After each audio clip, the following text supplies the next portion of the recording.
Canada's 45th federal election has shaken up the political landscape as Canadians have handed the Liberals a fourth mandate. The election boiled down to a two-party race, which led to it didn't lead to the collapse of the NDP. The collapse of the NDP led to this two parties, losses to the Québécois, and the return of the Conservatives as the official opposition. So despite making gains in Atlantic Canada, Ontario, and the West, Conservative leader Pierre Poilievre lost his seat, we know, in a riding that he held for 2 decades. For more on this shakeup and where the parties go from here, we're joined once again by Laurie Turnbull, professor of political science at Dalhousie University. She is in Ottawa this morning. Welcome. Thank you. Thanks for having me. All right, let's start with the official opposition once again, the Conservatives. After 2 decades of representing Ottawa's Carleton riding, we know that Conservative leader Pierre Poilievre lost that seat to the new Liberal MP Bruce Fanjoy. Walk us through what happened in this riding. Lots of discussion online about, is this about this long ballot choice? Was it about his choice to go to convoy? Did he not spend enough time in the riding? What happened?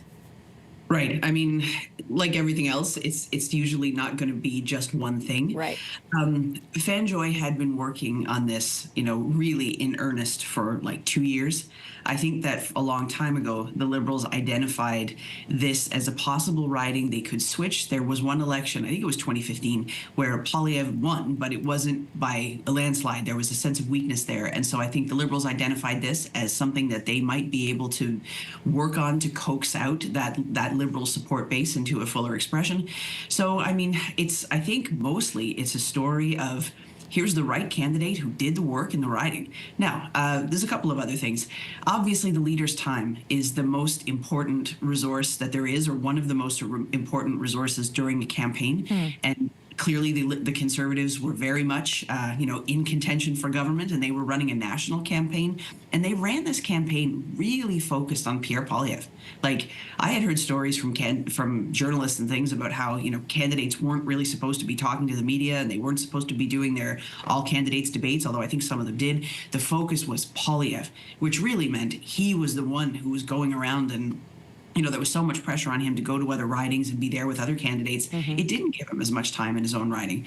And so I think, a few factors taken together, the redraw of the electoral boundaries as well meant that the population of the riding was different, and there was actually new constituents in the riding that hadn't been, in a position to vote for Poilievre before. And so it was also a question of courting new voters.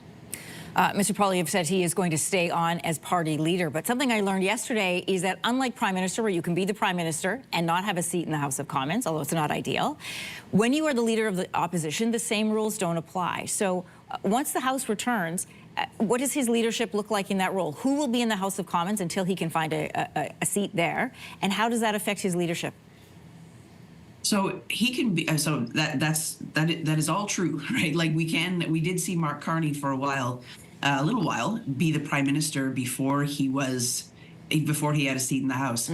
Different situation when it comes to the leader of the opposition, because the position is actually defined in the standing orders in the House of Commons, and he can be the leader of the Conservative Party. That's a different process. But as far as the leader of the House of Commons, leader of the opposition, they will need to find somebody else to do that job. I don't think they've indicated who that will be. It's possible that Poilievre will go through some negotiations where somebody says they're going to step aside for him. Then that creates a vacancy and he can run in that by-election. But that's not an overnight process, right? Like if an MP steps aside and they're willing to do that for Mr. Poilievre, it could be 6 months before the by-election is called. Mr. Carney makes that decision, and he doesn't have to do it quickly. And even if it happens, then you're in a by-election. It's not a high five on your way in, right? Like, you've got to go campaign. And don't take voters for granted, I think, is one of the messages that we can take from not to be a jerk about it, but I mean, Mr. Fanjoy has made the point that Poilievre perhaps took the riding for granted. And so I wouldn't, don't be too quick to go tell voters what they're going to do. It's not easy. Mr. Poilievre did mention lessons learned, and perhaps this was one of them. Who knows? We'll wait and see. Let's move on to the NDP, because part of the reason we are in this position with this 44%, 41% of the popular vote is because the NDP bottomed out. And we haven't seen a collapse like this since the early 1990s. How did they lose their base, and when did it start to unravel for them?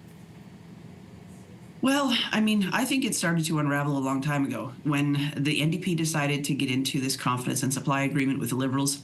I understand that there were reasons for that. and that it wasn't all across the board a bad idea. But I think one of the implications was that the NDP really lost a sense of its own identity. And they lost a momentum as an opposition party who was holding the government to account every day. They really kind of took on the role of supporting the Liberals, and it felt like that was the de facto. And I think that cost them in terms of being able to keep in the minds of voters a reason why we need the NDP there. And I think even when this, but on top of that, when this election started to take shape, and it was a sense of, who's going to be the prime minister, who's going to deal with Donald Trump, who's going to lead Canada, that became the ballot question very quickly.